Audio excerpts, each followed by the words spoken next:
আসসালামু আলাইকুম ভিউয়ার্স, আমি হুসনেরা বিউটি আপনাদের মাঝে নিয়ে আসছি নতুন একটা রেসিপি। দেখেন, আমি আজকে নিয়ে আসছি কলাই শাক। অনেকে এটাকে কলাই শাক বলেন, অনেকে এটাকে খেসারি শাক বলেন। তো দেখেন, শীতের দিনের প্রথম আকর্ষণীয় যে জিনিসটা সেটা হলো খেজুরের রস, আর হলো এই শাকটাকে ছোট ছোট করে বেছে বেছে নিয়েছি। এখন ধুয়ে পরিষ্কার করে আনছি। আমি এটাকে কুচি কুচি করে কেটে নিব। দেখেন, আমার ব্যালকনি বা বারান্দার বাগান, আমার গাছগুলি মাশাআল্লাহ অনেক সুন্দর হয়েছে। আল্লাহ খাওয়াইলে এভাবেই খাওয়ায় মানুষকে, যে কোনো উসিলায়, যে কোনোভাবে। দেখেন, আমার করল্লা গাছ, করল্লা না, এটা আসলে উস্তা গাছ। আমার মাশাআল্লাহ অনেকগুলি উস্তা আমরা খেয়েছি। আর ওই যে দেখেন, এখনো উস্তা আছে।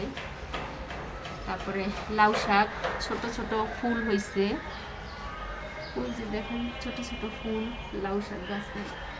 সিম গাছটা হয়েছে অন্য ধরনের একটা সিম গাছ। এই সিম গাছগুলি খুব বেশি বড় হয় না, ছোট থাকতেই সিম ধরে। বেশি হলে 2.5 ফিট কি 3 ফিট লম্বা হয়েছে সিম গাছটা। কিন্তু মাশাআল্লাহ আলহামদুলিল্লাহ অনেক ফুল আসছে, আর সিমও অনেক হয়েছে। আমার লাল শাকগুলি আমি রাখতে পারি না, পাখিতে খেয়ে যায়। যাক, ওরা খাওয়ার পরে যা হয় তাই আমি ইনশাল্লাহ, আল্লাহ যদি আমার ভাগ্য রাখে, আমি খাবো। তারপরে দেখেন, আমার হলো চেরি টমেটো গাছ। এই যে অলরেডি এই যে কলি আসছে, আল্লাহ যদি খাওয়ায় ইনশাল্লাহ হবে। অনেক কলি আসছে। এই চেরি গাছটা অল্পতেই মানে ফুল হয়। আছে একটা নয়নতারা গাছ, আছে বেলি ফুল গাছ, আছে কালোকেশি গাছ, যেটা আমি চুলের জন্য ব্যবহার করি।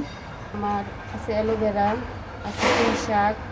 তারপরে দেখেন, আমার গোলাপ গাছে মাশাআল্লাহ অনেক কলি আসছে, অনেকগুলি কলি আসছে। এটা হলো হাজারি গোলাপ, অনেক কলি আসছে।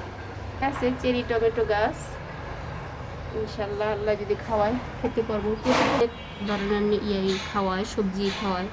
আল্লাহ খাওয়াইলে মানুষকে যে কোনো উসিলা, যে কোনোভাবেই খাওয়াইতে পারে। আলহামদুলিল্লাহ আমার গাছগুলি খুব সুন্দর হয়েছে। আজকের ভিডিওটা কলাই শাক কীভাবে ভাজতে হয়, পরিষ্কার করতে হয় আমি দেখালাম।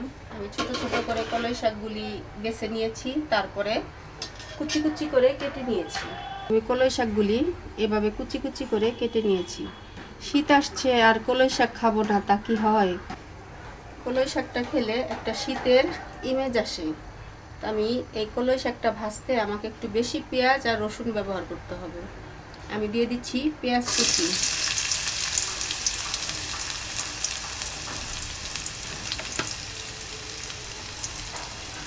দিয়ে দিচ্ছি রসুন কুচি। আমি এখানে 2টা ছোট রসুন ব্যবহার করছি। লাল লাল করে ভেজে নিব পেঁয়াজ রসুনটা। আর এই শাকটা রান্না করতে হবে একটু বেশি আছে, কারণ শাকটা একদম সবুজ সবুজ থাকতেই নামাই নিতে হবে, তাহলে সাথে এই শাকের অরিজিনাল টেস্টটা পাওয়া যায়। আপনারা যারা দক্ষিণবঙ্গের ওদিকে থাকেন বা আছেন, তারা জানেন যে শীতের দিনের এই শাকটা ওদিকের মানুষের সবারই খুব পছন্দ। আমরা সকালবেলা গিয়ে শাকটা তুলে নিয়ে আসতাম।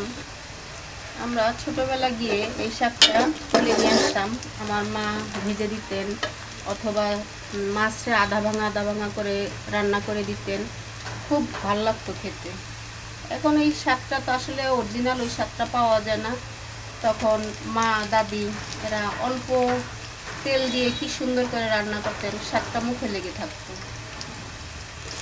দিয়ে দিলাম কাঁচামরিচ। তাদের ওই স্বাদটা তো আর আসবে না, তারপর একটু চেষ্টা করি। আর আমাদের কাছে আসলেই অনেক ভালো লাগে কলই শাকটা। আমার ভাই আজকে খেজুরের রস নিয়ে আসছিল, তারপরে কলই শাকটা নিয়ে আসছে। আমাদের সবারই খুব পছন্দ, বিশেষ করে আমার বাবার অনেক পছন্দের শাক এই কলই শাকটা। বাবা তো আর নাই, এইসব জিনিস খেতে গেলে বাবার কথা খুব মনে পড়ে। আমি দিয়ে দিলাম কলই শাকটা, দিয়ে দিচ্ছি স্বাদ মতো লবণ। কলমি শাকটা আসলে কাটাটাই একটু সমস্যা, কুচি কুচি করে কাটতে হয়, কিন্তু আমরা তো আর মুরব্বীদের মতো ওইভাবে কাটতে পারি না। আমরা এখন এই শাকটা কেটে খাওয়াটা আমাদের জন্য আসলে কষ্টকর। চেষ্টা করি বছরে যে কদিন পাওয়া যায়। আর এই শাকটা অবশ্যই ঢেকে রান্না করা যাবে না, কারণ ঢেকে রান্না করলে শাকটা টক টক হয়ে যাবে। আর যতক্ষণ রান্না করা লাগবে অল্প একটু সময় সবুজ থাকতে থাকতে নামিয়ে নিতে হবে, ততক্ষণ এই শাকটাকে এভাবেই নাড়াচাড়া করে করে রাখতে হবে। আমার ভাই দেখেন খেজুরের রস এনেছিল, সেই খেজুরের রস আমি কাঁচা খেয়েছি, আর এতটুকু রেখে দিয়েছিলাম একটু পায়েস রান্না করার জন্য। আমি এটুকু দিয়ে একটু পরে পায়েস রান্না করব। তো ফ্রিজে রাখছি, কারণ ফ্রিজে না রাখলে রসটা নষ্ট হয়ে যাবে। অনেক দিন পরে মানে এমন একটা দেশের স্বাদ পাইলাম।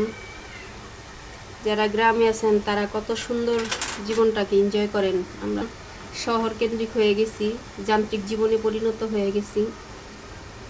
ফ্রিজে রেখে একটা ডিম দিয়ে দিব, এটা হলো দেশি ডিম, আমি দিয়ে দিব শাকের মধ্যে, দিয়ে দিলাম।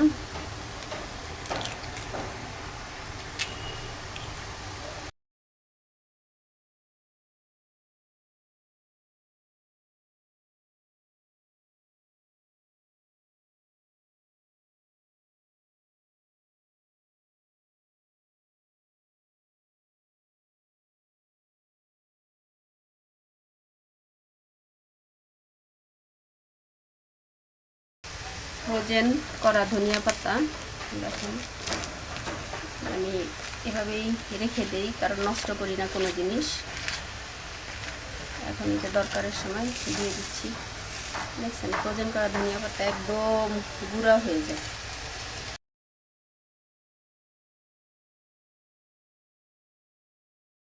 ভাজিটা হয়ে গেছে, দেখুন সবুজ সবুজ থাকতেই নামাই নিতে হবে। ফাইনালি আমার শাকভাজিটা হয়ে গেছে। তো আমার এই শাকভাজির রেসিপিটা দেখার জন্য সবাইকে অনেক অনেক ধন্যবাদ। সবাই ভালো থাকবেন। আল্লাহ হাফেজ।